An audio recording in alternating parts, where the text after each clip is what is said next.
আজকের গল্প অহংকারের পতন ও সত্যের জয়। অনেক বছর আগের কথা, যখন পৃথিবীতে মানুষের সংখ্যা খুব কম ছিল এবং প্রকৃতি যেন দেবতাদের আশীর্বাদে ভরপুর ছিল, তখন ভারতভূমির এক বিস্তীর্ণ অরণ্যের মাঝে ছিল একটি ছোট রাজ্য। রাজ্যটির নাম ছিল অম্বিকাপুর। অম্বিকাপুর রাজ্যটি খুব বড় না হলেও তার সৌন্দর্যের কোনো তুলনা ছিল না। চারিদিকে সবুজ, মাঝখান দিয়ে বয়ে চলেছে এক স্বচ্ছ নদী, যার নাম ছিল কংসাবতী।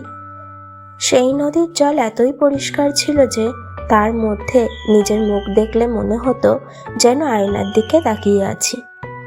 এই রাজ্যের রাজা ছিলেন রাজা নরেন্দ্র।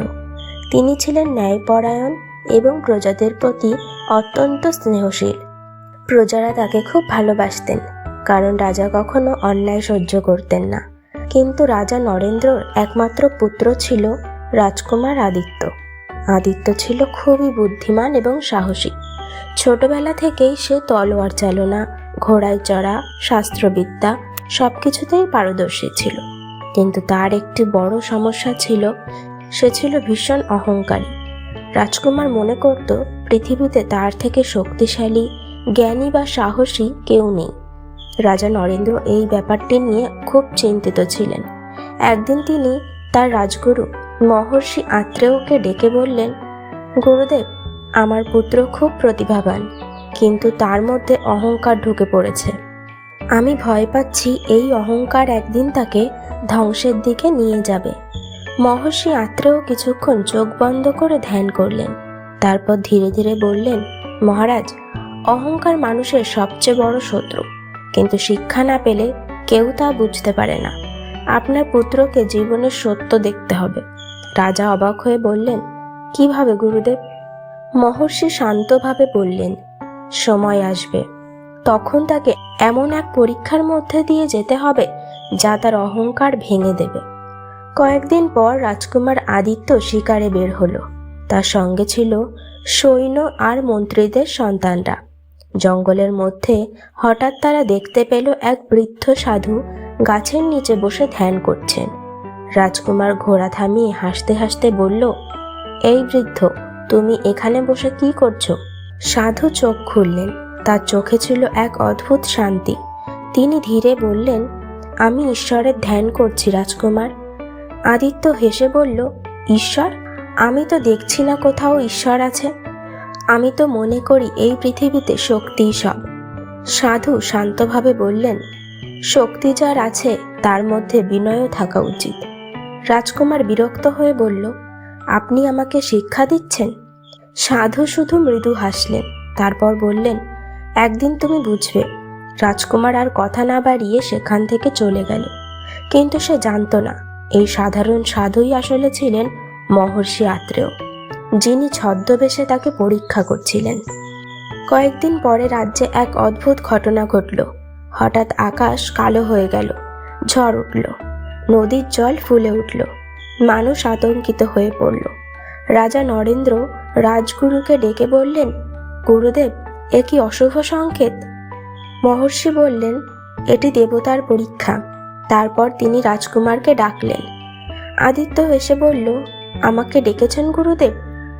মহর্ষি বললেন, রাজকুমার, এই বিপদ থেকে রাজ্যকে বাঁচাতে হলে তোমাকে মহাদেবের আশীর্বাদ আনতে হবে। আদিত্য গর্ব করে বলল, এটা খুব সহজ কাজ। মহর্ষি বললেন, তোমাকে হিমালয়ের গভীর অরণ্যে যেতে হবে। সেখানে এক প্রাচীন মন্দির আছে। সেখানে তপস্যা করলে মহাদেব তোমাকে দর্শন দেবেন। আদিত্য সঙ্গে সঙ্গে যাত্রা শুরু করলো। কঠিন যাত্রা। হিমালয়ের পথে যাত্রা মোটেই সহজ ছিল না। ঘন জঙ্গল, পাহাড়ি পথ, হিংস্র পশু, সবকিছু পার হতে হচ্ছিল তাকে। প্রথম কয়েকদিন সে খুব আত্মবিশ্বাসী ছিল, কিন্তু ধীরে ধীরে ক্লান্তি তাকে গ্রাস করতে লাগলো। একদিন রাতে সে পথ হারিয়ে ফেলল। জঙ্গলের মধ্যে বসে সে ভাবল, আমি কি ভুল করেছি? এই প্রথম তার মনে সন্দেহ এলো। সেই সময় সে দেখতে পেল এক ছোট কুঁড়ে ঘর। সেখানে এক দরিদ্র বৃদ্ধা বাস করতেন। বৃদ্ধা তাকে খাবার দিলেন।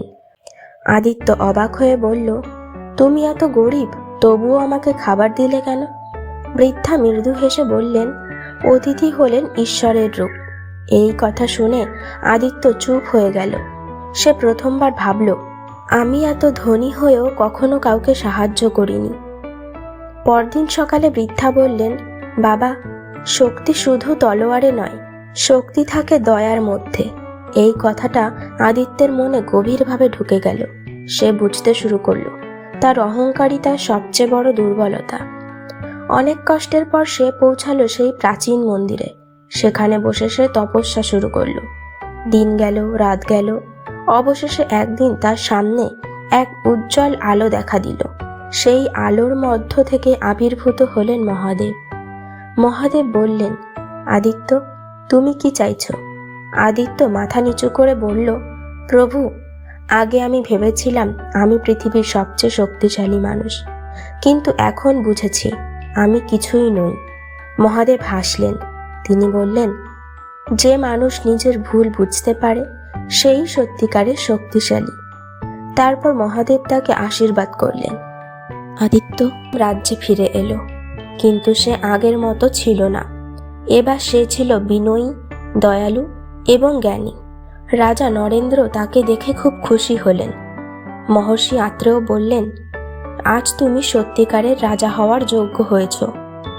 বন্ধুরা, আজকের এই ছোট গল্পটি থেকে আমরা শিখতে পারি, অহংকার মানুষকে অন্ধ করে দেয়, কিন্তু বিনয় মানুষকে মহান করে তোলে। শক্তি, জ্ঞান, ধন সবকিছুই অর্থহীন যদি মানুষের মধ্যে দয়া ও বিনয় না থাকে।